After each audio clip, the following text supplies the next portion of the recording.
Chapter 1. The Human Condition. Introduction. Like other religious teachings, the Buddha's teaching originates as a response to the strains at the heart of the human condition. What distinguishes his teaching from other religious approaches to the human condition is the directness, thoroughness, and uncompromising realism with which he looks at these strains. The Buddha does not offer us palliatives that leave the underlying maladies untouched beneath the surface. Rather, he traces our existential illness down to its most fundamental causes, so persistent and destructive, and shows us how these can be totally uprooted. However, while the Dhamma will eventually lead to the wisdom that eradicates the causes of suffering, it does not begin there but with observations about the hard facts of everyday experience. Here too its directness, thoroughness, and tough realism are evident. The teaching begins by calling upon us to develop a faculty called yoniso manasikara, careful attention. The Buddha asks us to stop drifting thoughtlessly through our lives and instead to pay careful attention to simple truths that are everywhere available to us, clamoring for the sustained consideration they deserve. One of the most obvious and inescapable of these truths is also among the most difficult for us to fully acknowledge, namely, that we are bound to grow old, fall ill, and die. It is commonly assumed that the Buddha beckons us to recognize the reality of old age and death in order to motivate us to enter the path of renunciation leading to nibbana, complete liberation from the round of birth and death. However, while this may be his ultimate intention, it is not the first response he seeks to evoke in us when we turn to him for guidance. The initial response the Buddha intends to arouse in us is an ethical one. By calling our attention to our bondage to old age and death, he seeks to inspire in us a firm resolution to turn away from unwholesome ways of living and to embrace instead wholesome alternatives. Again, the Buddha grounds his initial ethical appeal not only upon a compassionate feeling for other beings, but also upon our instinctive concern for our own long-term welfare and happiness.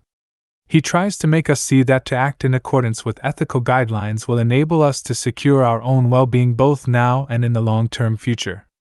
His argument hinges on the important premise that actions have consequences. If we are to alter our accustomed ways, we must be convinced of the validity of this principle. Specifically, to change from a self-stultifying way of life to one that is truly fruitful and inwardly rewarding, we must realize that our actions have consequences for ourselves, consequences that can rebound upon us both in this life and in subsequent lives. The three suttas that constitute the first section of this chapter establish this point eloquently, each in its own way. Text 1.1.1 enunciates the inevitable law that all beings who have taken birth must undergo aging and death. Although at first glance the discourse seems to be stating a mere fact of nature, by citing as examples members of the upper strata of society, wealthy rulers, Brahmins, and householders, and liberated arahants, it insinuates a subtle moral message into its words. Text 1.12 brings out this message more explicitly with its impressive simile of the mountain, which drives home the point that when aging and death are rolling in on us, our task in life is to live righteously and do wholesome and meritorious deeds. The Sutta on the Divine Messengers, text 1.1.3, establishes the corollary to this.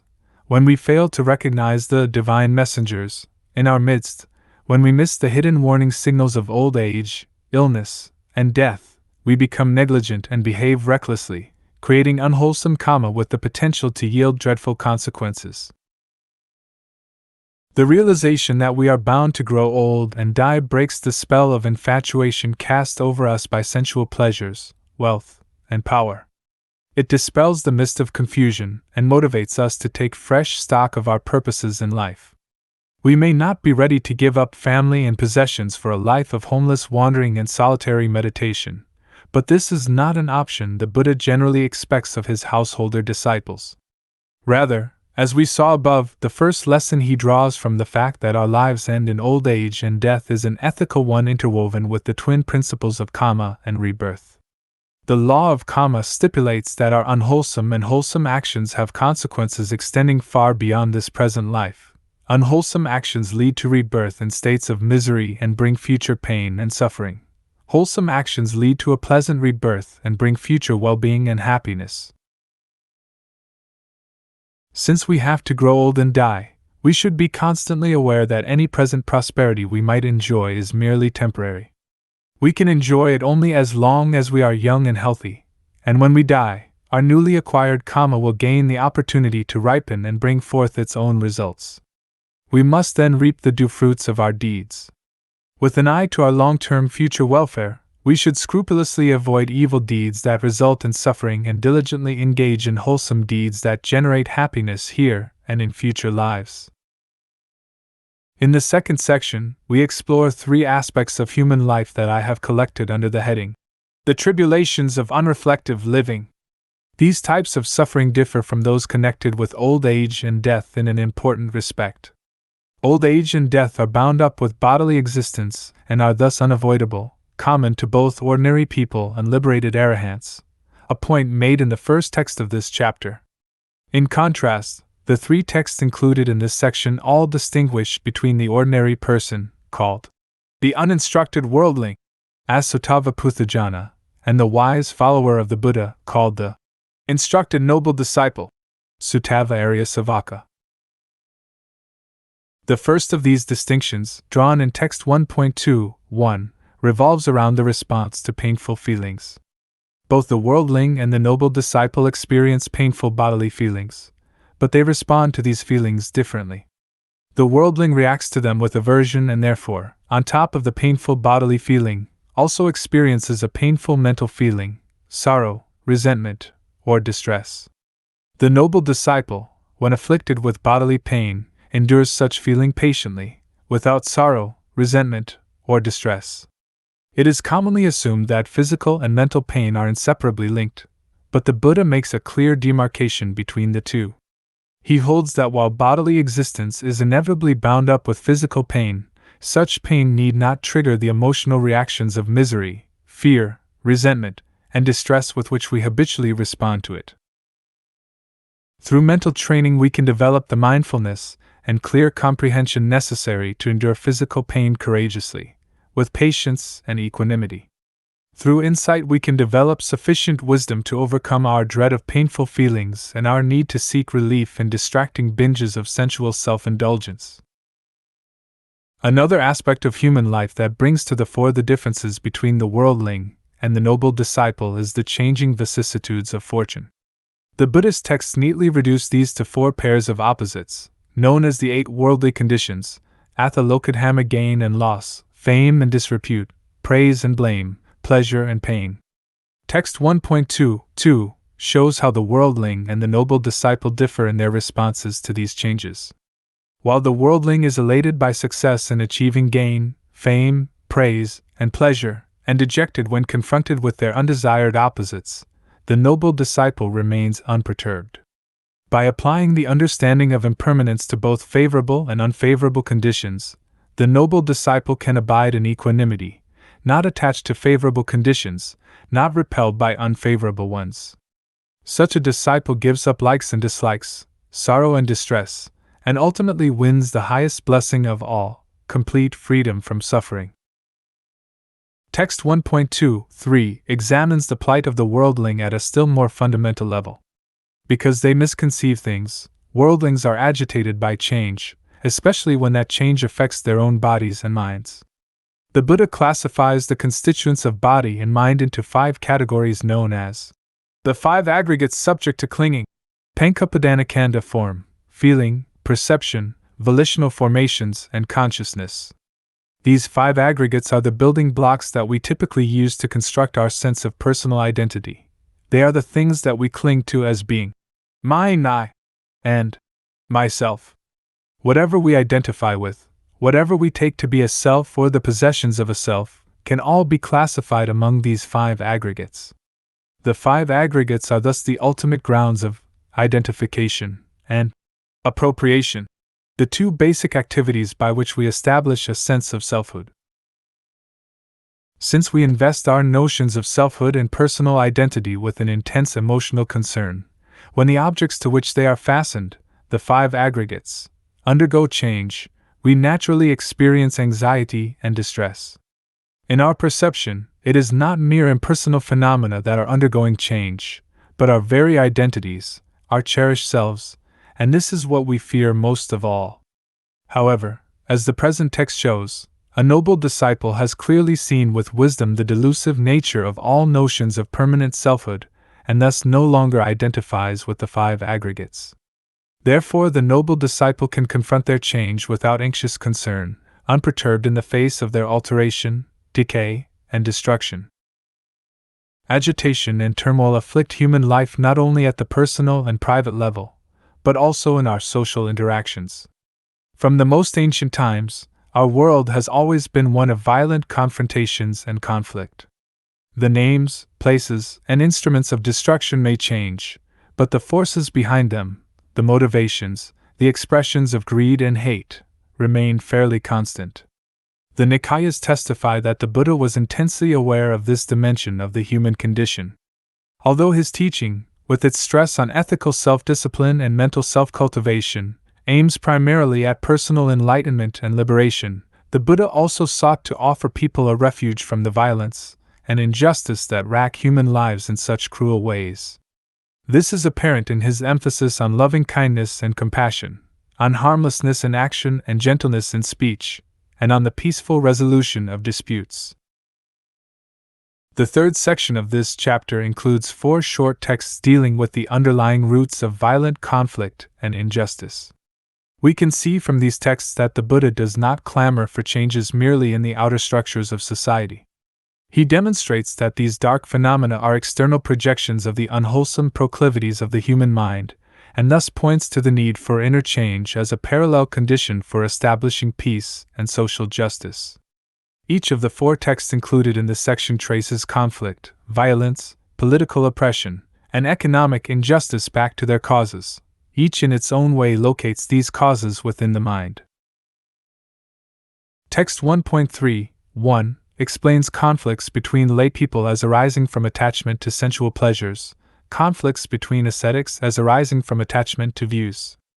Text 1.3.2 a dialogue between the Buddha and Sakka, the pre-Buddhistic Indian ruler of the Devas, traces hatred and enmity to envy and miserliness. From there the Buddha traces them back to fundamental distortions that affect the way our perception and cognition process the information provided by the senses. Text 1.3.3 offers another version of the famous chain of causation, which proceeds from feeling to craving, and from craving via other conditions to the taking up of clubs and weapons, and other types of violent behavior. Text 1.3.4 depicts how the 3 roots of evil, greed, hatred, and delusion, have terrible repercussions on a whole society, issuing in violence, the lust for power, and the unjust infliction of suffering. All 4 texts imply that any significant and lasting transformations of society require significant changes in the moral fiber of individual human beings. For as long as greed, hatred, and delusion run rampant as determinants of conduct, the consequences are bound to be consistently detrimental. The Buddha's teaching addresses a 4th aspect of the human condition which, unlike the 3 we have so far examined, is not immediately perceptible to us. This is our bondage to the round of rebirths. From the selection of texts included in the final section in this chapter, we see that the Buddha teaches our individual lifespan to be merely a single phase within a series of rebirths that has been proceeding without any discernible beginning in time. This series of rebirths is called samsara, a Pali word which suggests the idea of directionless wandering. No matter how far back in time we may seek a beginning to the universe, we never find an initial moment of creation. No matter how far back we may trace any given individual sequence of lives, we can never arrive at a first point. According to texts 1.4.1 and 1. 4.2, even if we were to trace the sequence of our mothers and fathers across world systems, we would only come upon still more mothers and fathers stretching back into the far horizons.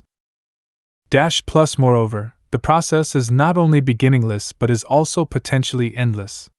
As long as ignorance and craving remain intact, the process will continue indefinitely into the future with no end in sight. For the Buddha and early Buddhism, this is above all the defining crisis at the heart of the human condition. We are bound to a chain of rebirths, and bound to it by nothing other than our own ignorance and craving. The pointless wandering on in samsara occurs against a cosmic background of inconceivably vast dimensions. The period of time that it takes for a world system to evolve, reach its phase of maximum expansion, contract, and then disintegrate is called a kappa, kalpa, an eon. One vivid simile is offered to suggest the eon's duration, and another vivid simile illustrates the incalculable number of the eons through which we have wandered. As beings wander and roam from life to life, shrouded in darkness, they fall again and again into the chasm of birth, aging, sickness, and death. But because their craving propels them forward in a relentless quest for gratification, they seldom pause long enough to step back and attend carefully to their existential plight. As text 145 states, they instead just keep revolving around the five aggregates, in the way a dog on a leash might run around a post or pillar. Since their ignorance prevents them from recognizing the vicious nature of their condition, they cannot discern even the tracks of a path to deliverance.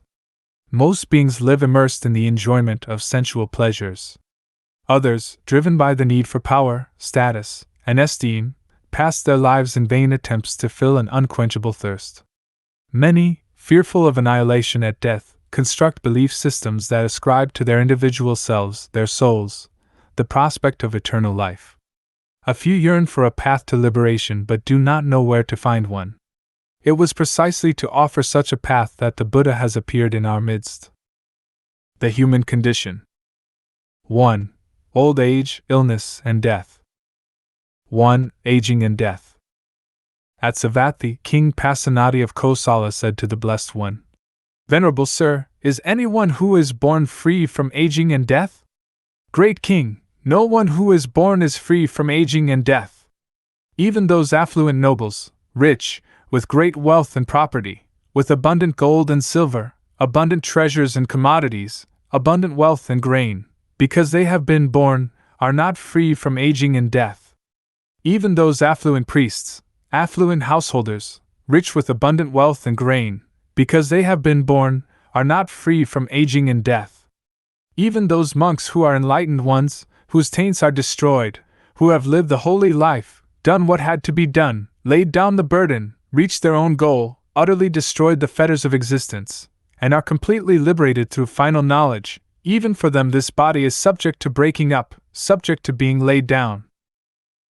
The beautiful chariots of kings wear out, this body too undergoes decay. But the Dhamma of the good does not decay, so the good proclaim along with the good." 2. The simile of the mountain. At Savatthi, in the middle of the day, King Pasenadi of Kosala approached the Blessed One, paid homage to him, and sat down to one side. The Blessed One then asked him, "Now where are you coming from, great King, in the middle of the day?" "Just now, Venerable Sir, I have been engaged in those affairs of kingship typical for kings, who are intoxicated with the intoxication of sovereignty, who are obsessed by greed for sensual pleasures, who have attained stable control in their country, and who rule having conquered a great sphere of territory on earth. What do you think, great King? Suppose a man would come to you from the east, one who is trustworthy and reliable, and would tell you, 'For sure, great King, you should know this, I am coming from the east, and there I saw a great mountain high as the clouds coming this way, crushing all living beings. Do whatever you think should be done, great King.' Then a second man would come to you from the west, a third man from the north, and a fourth man from the south, one who is trustworthy and reliable, and would tell you, 'For sure, great King, you should know this, I am coming from the south, and there I saw a great mountain high as the clouds coming this way, crushing all living beings. Do whatever you think should be done, great King.' If, great King, such a great peril should arise, such a terrible destruction of human life, the human state being so difficult to obtain, what should be done? If, Venerable Sir, such a great peril should arise, such a terrible destruction of human life, the human state being so difficult to obtain, what else should be done but to live by the Dhamma, to live righteously, and to do wholesome and meritorious deeds? I inform you, great King, I announce to you, great King, aging and death are rolling in on you. When aging and death are rolling in on you, great King, what should be done? As aging and death are rolling in on me, venerable sir, what else should be done but to live by the Dhamma, to live righteously, and to do wholesome and meritorious deeds? Venerable sir, kings intoxicated with the intoxication of sovereignty, obsessed by greed for sensual pleasures, who have attained stable control in their country and rule over a great sphere of territory, conquered by means of elephant battles, cavalry battles, chariot battles, and infantry battles. But there is no hope of victory by such battles, no chance of success, when aging and death are rolling in. In this royal court, venerable sir, there are counselors who, when the enemies arrive, are capable of dividing them by subterfuge. But there is no hope of victory by subterfuge, no chance of success, when aging and death are rolling in. In this royal court, venerable sir, there exists abundant bullion and gold stored in vaults and lofts, and with such wealth we are capable of mollifying the enemies when they come. But there is no hope of victory by wealth, no chance of success, when aging and death are rolling in. As aging and death are rolling in on me, venerable sir, what else should I do but live by the Dhamma, live righteously, and do wholesome and meritorious deeds? So it is, great king. So it is, great king. As aging and death are rolling in on you, what else should you do but live by the Dhamma, live righteously, and do wholesome and meritorious deeds? This is what the Blessed One said. Having said this, the Fortunate One, the teacher, further said this. Just as mountains of solid rock, massive, reaching to the sky, might draw together from all sides, crushing all in the four quarters, so aging and death come rolling over living beings. Nobles, priests, merchants, and workers, outcasts and scavengers, they spare none along the way but come crushing everything. There's no hope there for victory by elephant troops, chariots, and infantry. One can't defeat them by subterfuge, or buy them off by means of wealth. Therefore a person of wisdom here, out of regard for his own good, steadfast, should settle faith in the Buddha, Dhamma, and Sangha. When one conducts oneself by Dhamma with body, speech, and mind, they praise one here in the present life, and after death one rejoices in heaven. 3. The Divine Messengers. There are, monks, 3 divine messengers. What 3? There is a person of bad conduct in body, speech, and mind. On the dissolution of the body, after death, he is reborn in the plane of misery, in a bad destination, in a lower world, in hell. There the warders of hell seize him by both arms and take him before Yama, the Lord of Death, saying, "This man, your Majesty, had no respect for father and mother, nor for ascetics and priests, nor did he honor the elders of the family. May your Majesty inflict due punishment on him." Then, monks, King Yama questions that man, examines him, and addresses him concerning the first divine messenger. "Didn't you ever see, my good man, the first divine messenger appearing among humankind?" And he replies, "No, Lord, I did not see him." Then King Yama says to him, "But my good man, didn't you ever see a woman or a man, 80, 90, or 100 years old, frail, bent like a roof bracket, crooked, leaning on a stick, shakily going along, ailing, youth and vigor gone, with broken teeth, with gray and scanty hair or bald, wrinkled, with blotched limbs?" And the man replies, "Yes, Lord, I have seen this." Then King Yama says to him, "My good man, didn't it ever occur to you, an intelligent and mature person, I too am subject to old age and cannot escape it. Let me now do noble deeds by body, speech, and mind." "No, Lord, I could not do it. I was negligent." Then King Yama says, "Through negligence, my good man, you have failed to do noble deeds by body, speech, and mind. Well, you will be treated as befits your negligence.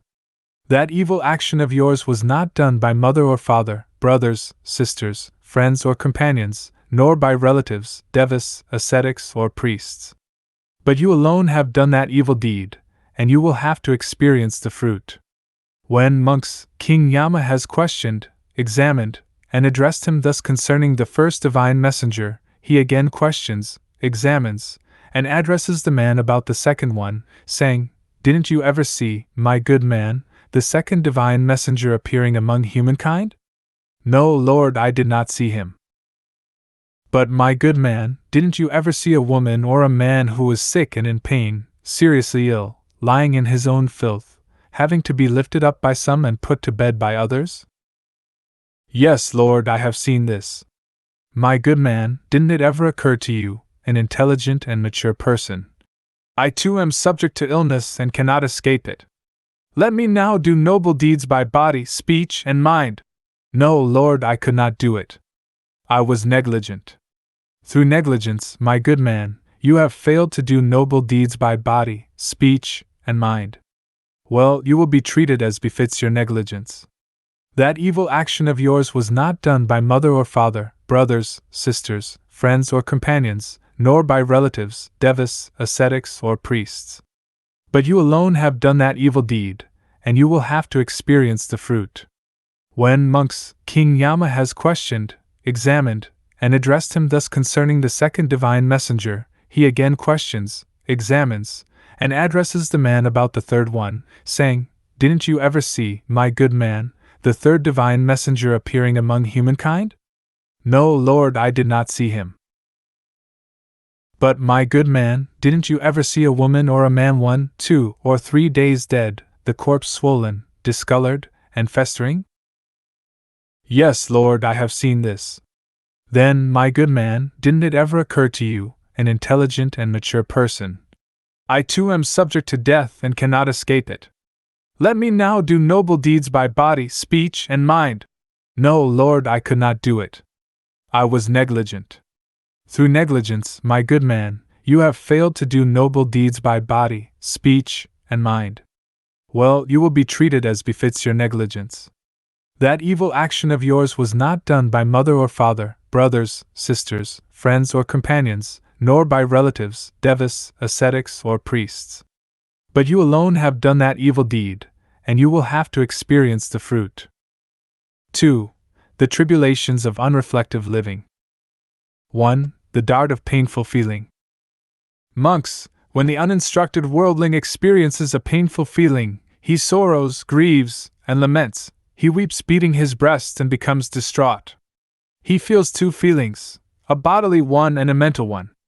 Suppose they were to strike a man with a dart, and then strike him immediately afterward with a second dart, so that the man would feel a feeling caused by 2 darts.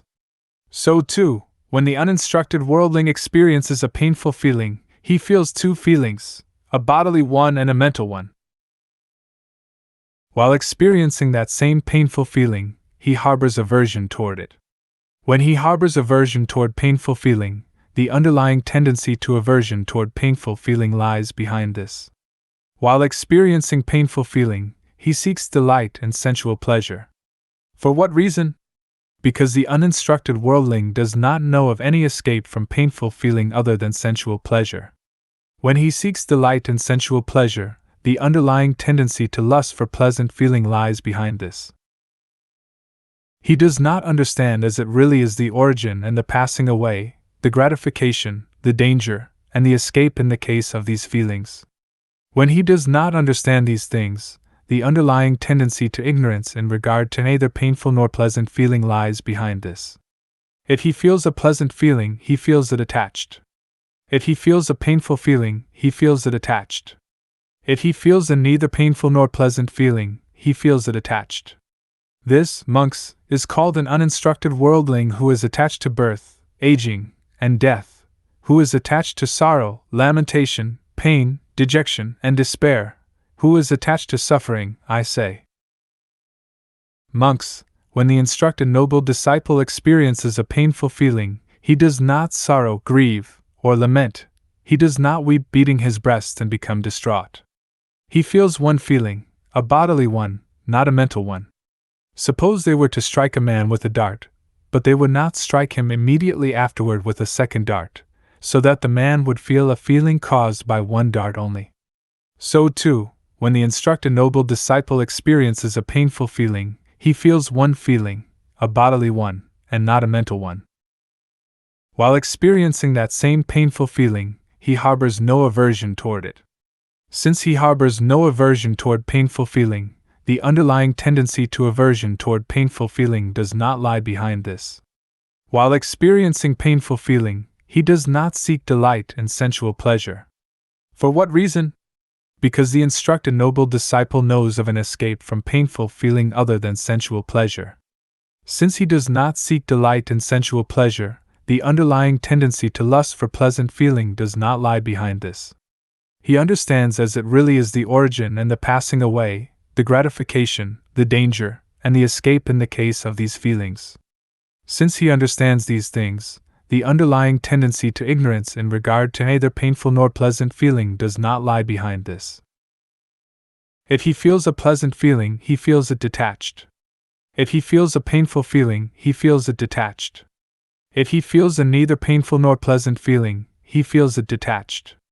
This, monks, is called a noble disciple who is detached from birth, aging, and death, who is detached from sorrow, lamentation, pain, dejection, and despair, who is detached from suffering, I say. This, monks, is the distinction, the disparity, the difference between the instructed noble disciple and the uninstructed worldling. 2. The vicissitudes of life. These 8 worldly conditions, monks, keep the world turning around, and the world turns around these 8 worldly conditions. What 8? Gain and loss, fame and disrepute, praise and blame, pleasure and pain. These 8 worldly conditions, monks, are encountered by an uninstructed worldling, and they are also encountered by an instructed noble disciple. What now is the distinction, the disparity, the difference between an instructed noble disciple and an uninstructed worldling? Venerable Sir, our knowledge of these things has its roots in the Blessed One. It has the Blessed One as guide and resort. It would be good, Venerable Sir, if the Blessed One would clarify the meaning of that statement. Having heard it from him, the monks will bear it in mind. Listen then, monks, and attend carefully. I shall speak. Yes, Venerable Sir, the monks replied. The Blessed One then spoke thus. When an uninstructed worldling, monks, comes upon gain, he does not reflect on it thus: this gain that has come to me is impermanent, bound up with suffering, subject to change.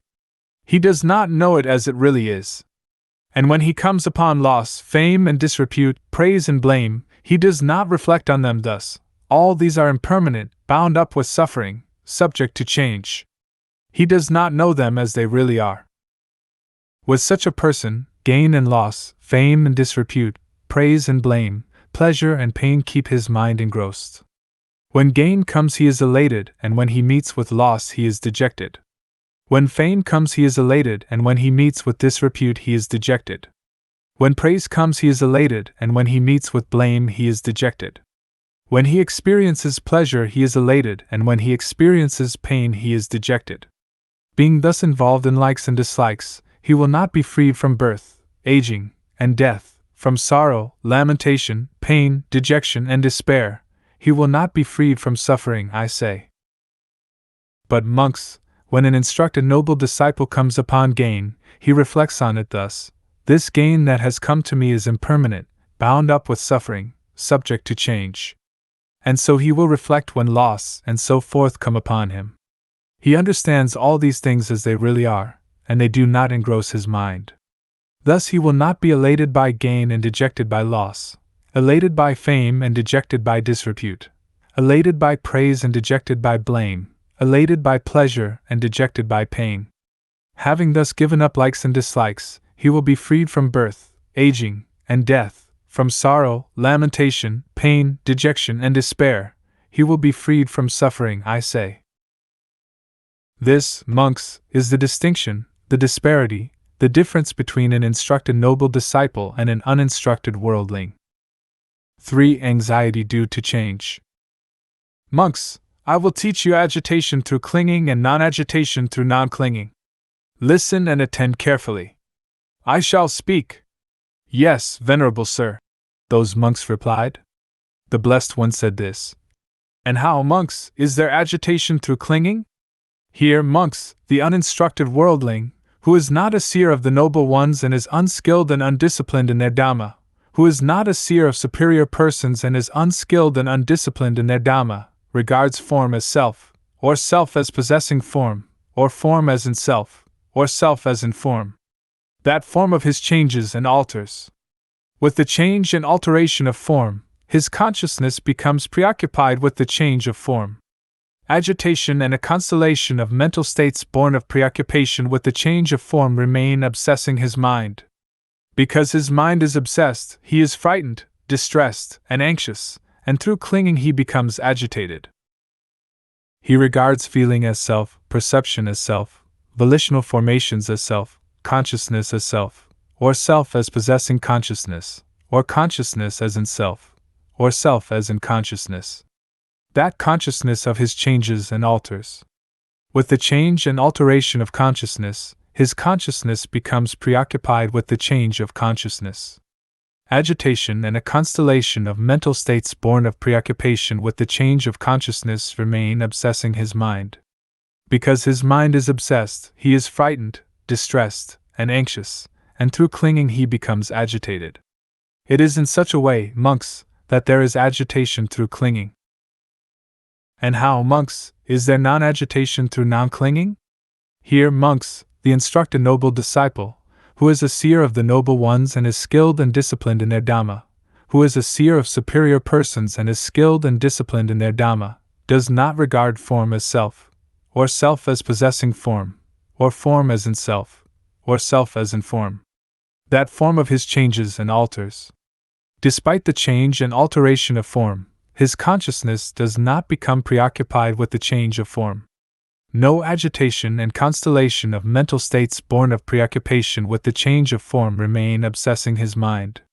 Because his mind is not obsessed, he is not frightened, distressed, or anxious, and through non-clinging he does not become agitated. He does not regard feeling as self, perception as self, volitional formations as self, consciousness as self, or self as possessing consciousness, or consciousness as in self, or self as in consciousness. That consciousness of his changes and alters. Despite the change and alteration of consciousness, his consciousness does not become preoccupied with the change of consciousness. No agitation and constellation of mental states born of preoccupation with the change of consciousness remain obsessing his mind. Because his mind is not obsessed, he is not frightened, distressed, or anxious, and through non-clinging he does not become agitated. It is in such a way, monks, that there is non-agitation through non-clinging. 3.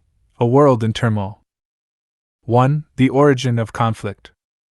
The Brahmin Aramadanda approached the Venerable Mahakakana, exchanged friendly greetings with him, and asked him, "Why is it, Master Kakana, that nobles fight with nobles, priests with priests, and householders with householders?"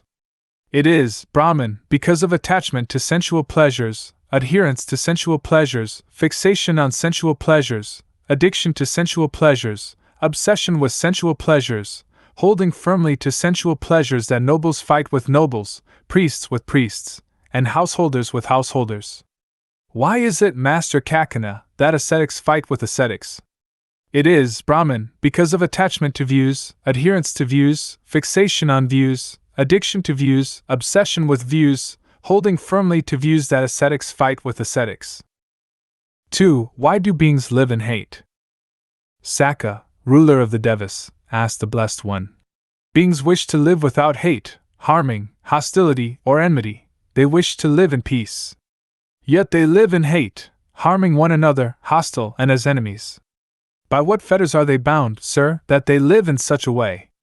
The Blessed One said, "Ruler of the Devas, it is the bonds of envy and stinginess that bind beings so that, although they wish to live without hate, hostility, or enmity, and to live in peace, yet they live in hate, harming one another, hostile, and as enemies." This was the Blessed One's reply, and Sakka, delighted, exclaimed, "So it is, Blessed One! So it is, Fortunate One! Through the Blessed One's answer I have overcome my doubt and gotten rid of uncertainty." Then Sakka, having expressed his appreciation, asked another question. "But, sir, what gives rise to envy and stinginess? What is their origin? How are they born? How do they arise? When what is present do they arise, and when what is absent do they not arise?" Envy and stinginess, ruler of the Devas, arise from liking and disliking. This is their origin, this is how they are born, how they arise. When these are present, they arise, when these are absent, they do not arise. But, sir, what gives rise to liking and disliking? They arise, ruler of the devas, from desire. And what gives rise to desire? It arises, ruler of the devas, from thinking. When the mind thinks about something, desire arises. When the mind thinks of nothing, desire does not arise. But, sir, what gives rise to thinking? Thinking, ruler of the devas, arises from elaborated perceptions and notions. When elaborated perceptions and notions are present, thinking arises. When elaborated perceptions and notions are absent, thinking does not arise. 3. The dark chain of causation. Thus, Ananda, in dependence upon feeling there is craving, in dependence upon craving there is pursuit, in dependence upon pursuit there is gain, in dependence upon gain there is decision-making, in dependence upon decision-making there is desire and lust, in dependence upon desire and lust there is attachment, in dependence upon attachment there is possessiveness, in dependence upon possessiveness there is stinginess. In dependence upon stinginess there is defensiveness, and because of defensiveness, various evil unwholesome things originate, the taking up of clubs and weapons, conflicts, quarrels, and disputes, insults, slander, and falsehood. 4. The roots of violence and oppression. Greed, hatred, and delusion of every kind are unwholesome. Whatever action a greedy, hating, and deluded person heaps up, by deeds, words, or thoughts, that too is unwholesome. Whatever suffering such a person, overpowered by greed, hatred, and delusion, his thoughts controlled by them, inflicts under false pretexts upon another, by killing, imprisonment, confiscation of property, false accusations, or expulsion, being prompted in this by the thought, I have power and I want power, all this is unwholesome too. 4. Without discoverable beginning. 1. Grass and sticks. The Blessed One said this. Monks, this samsara is without discoverable beginning. A first point is not discerned of beings roaming and wandering unhindered by ignorance and fettered by craving. Suppose, monks, a man would cut up whatever grass, sticks, branches, and foliage there are in this land and collect them together into a single heap. Having done so, he would put them down, saying for each one, this is my mother, this my mother's mother. The sequence of that man's mothers and grandmothers would not come to an end, yet the grass, sticks, branches, and foliage in this land would be used up and exhausted. For what reason? Because, monks, this samsara is without discoverable beginning. A first point is not discerned of beings roaming and wandering unhindered by ignorance and fettered by craving. For such a long time, monks, you have experienced suffering, anguish, and disaster, and swelled the cemetery. It is enough to become disenchanted with all formations, enough to become dispassionate toward them, enough to be liberated from them. 2. Balls of clay. Monks, this samsara is without discoverable beginning. A first point is not discerned of beings roaming and wandering unhindered by ignorance and fettered by craving. Suppose, monks, a man would reduce this great earth to balls of clay the size of jujube kernels and put them down, saying for each one, this is my father, this my father's father. The sequence of that man's fathers and grandfathers would not come to an end, yet this great earth would be used up and exhausted. For what reason? Because, monks, this samsara is without discoverable beginning. A first point is not discerned of beings roaming and wandering unhindered by ignorance and fettered by craving. For such a long time, monks, you have experienced suffering, anguish, and disaster, and swelled the cemetery. It is enough to become disenchanted with all formations, enough to become dispassionate toward them, enough to be liberated from them. 3. The mountain. A certain monk approached the Blessed One, paid homage to him, sat down to one side, and said to him, Venerable Sir, how long is an eon? An eon is long, monk. It is not easy to count it and say it is so many years, or so many hundreds of years, or so many thousands of years, or so many hundreds of thousands of years.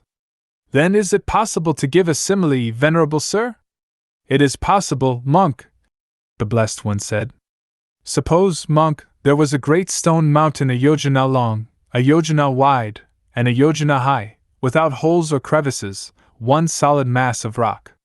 At the end of every 100 years, a man would stroke it once with a piece of fine cloth. That great stone mountain might by this effort be worn away and eliminated, but the eon would still not have come to an end. So long is an eon, monk. And of eons of such length, we have wandered through so many eons, so many hundreds of eons, so many thousands of eons, so many hundreds of thousands of eons. For what reason? Because, monk, this samsara is without discoverable beginning. It is enough to be liberated from them. 4. The river Ganges.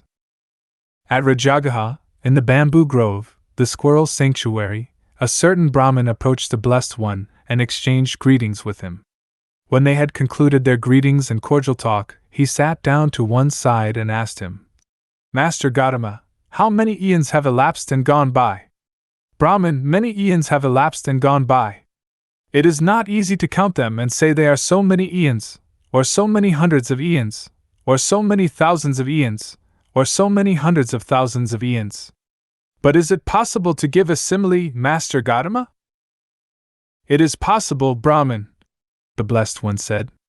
Imagine, Brahmin, the grains of sand between the point where the river Ganges originates and the point where it enters the great ocean. It is not easy to count these and say there are so many grains of sand, or so many hundreds of grains, or so many thousands of grains, or so many hundreds of thousands of grains. Brahmin, the eons that have elapsed and gone by are even more numerous than that. It is not easy to count them and say that they are so many eons, or so many hundreds of eons, or so many thousands of eons, or so many hundreds of thousands of eons. For what reason? Because, Brahmin, this samsara is without discoverable beginning. It is enough to be liberated from them. 5. Dog on a leash. Monks, this samsara is without discoverable beginning.